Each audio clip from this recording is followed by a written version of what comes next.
আসসালামু আলাইকুম প্রিয় শিক্ষার্থী বন্ধুরা, দেখো তোমরা অনেকেই আমাকে হোয়াটসঅ্যাপে নক করে বলেছো যে ভাইয়া আইসিটিতে আমরা কিভাবে পাস করব বা আইসিটিতে সৃজনশীল এবং এমসিকিউ, বিশেষ করে এমসিকিউটা তো আমরা সবগুলো কমন ফেলাতে পারি না, কারণ তোমরা ধরতেই পারো না যে এই এমসিকিউ গুলো কোত্থেকে সেট করে। ঠিক আছে, আর এটা হবার কথাই, কারণ এই আইসিটিটা যতটা তোমরা সহজ মনে করো ততটা কিন্তু সহজ না। এখান থেকে কিন্তু অনেক হার্ড কোশ্চেন হয় এবং বিশেষ করে এমসিকিউ গুলো কোত্থেকে দেয়, দেখা যায় প্রশ্ন পাওয়ার পর কিন্তু আর কিছুই মনে থাকে না, মানে কোত্থেকে আসলো কি আসলো কিছুই কিন্তু তোমরা বলতে পারো না। তাই আমি তোমাদেরকে বলবো যে তোমরা এই এমসিকিউ গুলো একটু দেখো, যদি দেখো যে এই এমসিকিউ গুলো তোমাদের পড়া আছে তাহলে ওকে ডান লেখে যাবে, আর যদি পড়া যদি না থাকে তাহলে তোমাদেরকে আমি রিকমেন্ড করব যে তোমরা অন্তত পরীক্ষায় যাওয়ার আগে তোমাদের প্রিপারেশনের পাশাপাশি এই এমসিকিউ গুলো দেখে যাবে। আমি যেই এমসিকিউ গুলো তোমাদের সাথে সিলেক্ট করছি এই এমসিকিউ গুলো যদি দেখে যাও ইনশাআল্লাহ তোমরা 22 থেকে 23টা এমসিকিউ হুবহুব কমন পাবে। আমি কয়েকটা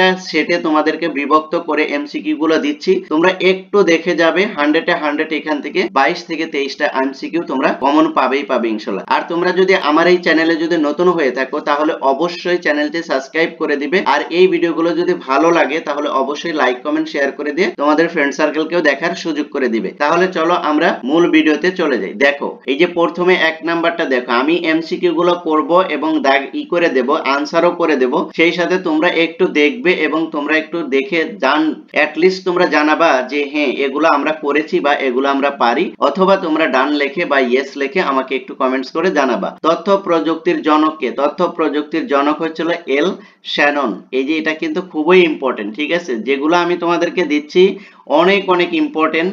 তুমি একবার চিন্তা করে দেখো যে তুমি এগুলো করছো কিনা, ঠিক আছে, তুমি যে প্রিপারেশন গুলো নিছো সেগুলোর ভিতরে এগুলো আছে কিনা একটু ইকুয়াল করে দেখো, তাহলেই বুঝতে পারবে যে আসলে এই এমসিকিউ গুলো কতগুলো গুরুত্বপূর্ণ। ঠিক আছে, তারপরে দেখো রোবট কত ডিগ্রি কোণে কাজ করতে পারে? রোবট কত ডিগ্রি কোণে কাজ করতে পারে? 360 ডিগ্রি। তারপর দেখো তথ্য ও যোগাযোগ প্রযুক্তি আইন কোন বছর চালু হয়?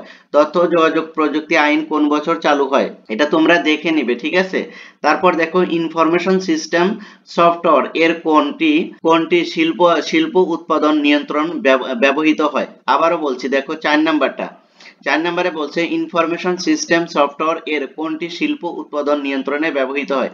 এই যে এমআরপি। তারপরে দেখো উইম্যাক্স প্রযুক্তি কোথায় ব্যবহৃত হয়? এই যে ডাব্লিউএমএএন এখানে। তারপর দেখো মিস্টার আব্রাহাম একটি কম্পিউটার মেলার একটি স্টলে 4টি ভিন্ন পিসি দেখালেন যাদের র্যাম সাইজ হলো এত। দেখো এখানে তুমি কি বুঝবে? দেখো র্যামের বিবেচনায় কোন কম্পিউটারটি আব্রাহাম এর জন্য উপযুক্ত? কোনটি? এই যে 3 নাম্বারটি। ঠিক আছে, 3 নাম্বারটি দেখে নিবে এই যেটা। তারপরে দেখো এই যে বিট সিনক্রোনাইজেশন প্রদান করে ওই কি? এই যে ট্রান্সমিশন কন্ট্রোল। তারপর 8 নাম্বার, কিভাবে কিবোর্ড থেকে কম্পিউটারে ডেটা ট্রান্সফার করা যায়? এই যে সিমপ্লেক্সের মাধ্যমে। তারপর দেখো জিও স্টেশনারি স্যাটেলাইট গুলো পৃথিবীর উপরে কত উচ্চতায় স্থির থাকে? কত উচ্চতায়? এই যে 36,000 কিলোমিটার।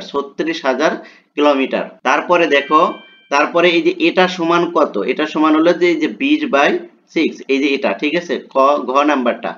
তারপরে 11 নাম্বারটা দেখো, কোন কোড বাংলা বর্ণমালায় অন্তর্ভুক্ত করে? কোন কোড বাংলা বর্ণমালা অন্তর্ভুক্ত করে? কোনটি? এই যে ইউনিকোড।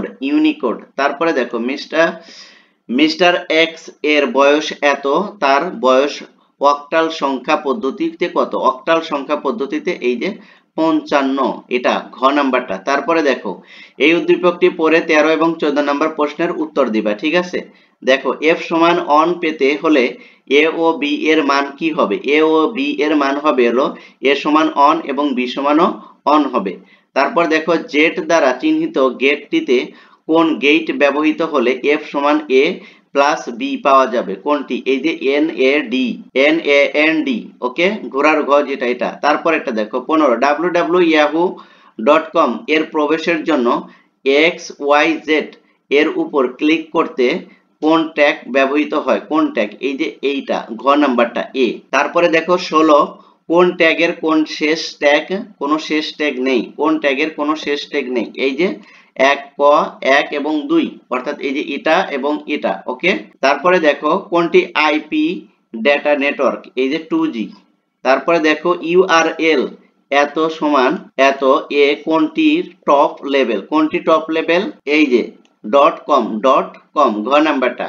তারপরে আসো, তারপরে কি আছে, তারপরে আসছিল উচ্চ স্তরের ভাষায় লিখিত প্রোগ্রামকে কি বলা হয়, উচ্চ স্তর ভাষায় লিখিত প্রোগ্রামকে কি বলা হয়, সোর্স কোড, এই যে এটা। ওকে, তারপর দেখো 20 নাম্বার, কিবোর্ড থেকে 3টি পূর্ণ সংখ্যা A B O C input নিতে সঠিক স্টেটমেন্ট কোনটি, এর ভিতর থেকে সঠিক স্টেটমেন্ট কোনটি, A B O C input নিতে সঠিক স্টেটমেন্ট কোনটি, এই যে এটা ঘ নাম্বারটা। ঠিক আছে, স্ক্যান, এই যে এটা। তোমরা এটা একটু দেখে নিবে, ঠিক আছে, এগুলো একটু ভালো করে দেখে নিবে। ইনশাল্লাহ এখান থেকে তোমরা 100-এ 100, 22 থেকে 23টা তোমরা কমন পাবে একদম হুবহু। যদি বিশ্বাস না হয় তোমাদের যে প্রিপারেশন আছে তার সাথে এগুলো একটু মিলিয়ে নিবে যে আসলে তোমরা এগুলো পড়েছো কিনা। যদি পড়ে থাকো তাহলে ডান লিখে কমেন্টস করে জানাবে, আর যদি না পড়ে থাকো তাহলে কমপ্লিট লিখবে অথবা কমপ্লিট করছো এটা বোঝাবে। ঠিক আছে, অবশ্যই আমি তোমাদেরকে রিকমেন্ড করব এই এমসিকিউ গুলো দেখে যাও, কারণ আইসিটি কে তোমরা যদি সহজভাবে দেখো তাহলে কিন্তু আইসিটি তে তোমাদের মানে যে প্রত্যাশিত রেজাল্ট কিন্তু নাও হতে পারে, কারণ আইসিটি গতানুগতিক সাবজেক্টের চেয়ে অনেকটাই হার্ড এবং এর এমসিকিউ গুলো কিন্তু অনেক ক্রিয়েটিভ। এটা কিন্তু তোমাকে না জেনে গেলে এই এমসিকিউ কিন্তু শুধু দাগ দিয়ে আসলেই কিন্তু হবে না। ঠিক আছে, তাই তোমাদেরকে এমসিকিউ তে যদি ভালো করতে চাও তাহলে অবশ্যই আমার এই এমসিকিউ গুলো অ্যাটলিস্ট যাওয়ার আগে দেখে যাবে। ইনশাআল্লাহ এখান থেকে তোমরা 22 থেকে 23টা হুবহুব কমন পাবে। একটু প্র্যাকটিস করো, প্র্যাকটিস করলেই বুঝতে পারবে যে তোমাদের পারফরম্যান্স আর এই এমসিকিউ গুলোর স্ট্যান্ড কি, তাহলে তোমরা বুঝতে পারবে। দেখো 21 নম্বরে বলছে প্রোগ্রামের কোন ত্রুটির জন্য কম্পিউটারের সতর্কতা প্রদান করে, কোনটা,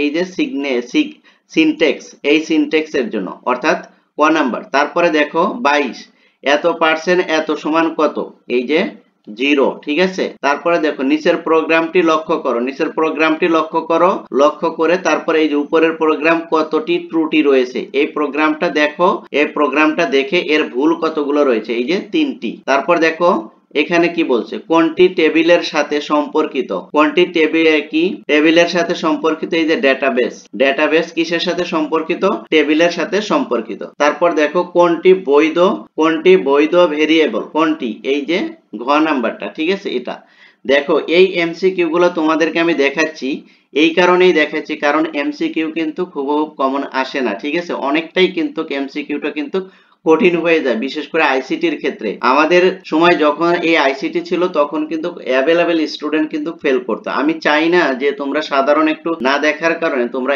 এটাই খারাপ করো। তাই আমি তোমাদেরকে রিকমেন্ড করবো তোমরা অবশ্যই এমসিকিউ গুলো দেখে যাবে, এগুলো একবার দেখলেই তোমরা পারবে, খুব সহজেই এগুলো তোমরা করতে পারবে, দুই একবার প্র্যাকটিস করলেই কিন্তু পারবে। এত পড়ালেখা করার দরকার নেই, স্বাভাবিকভাবে একটু দেখো তাহলেই দেখবে যে এখান থেকে তোমাদের এমসিকিউ গুলো হুবহু 22 থেকে 23টা এমসিকিউ তোমরা কমন পেয়েছো। তাই আমি রিকমেন্ড করব অন্তত পরীক্ষার কেন্দ্রে যাওয়ার আগে এই এমসিকিউ গুলো দেখে যাবে। থ্যাংক ইউ সো মাচ, আল্লাহ হাফেজ।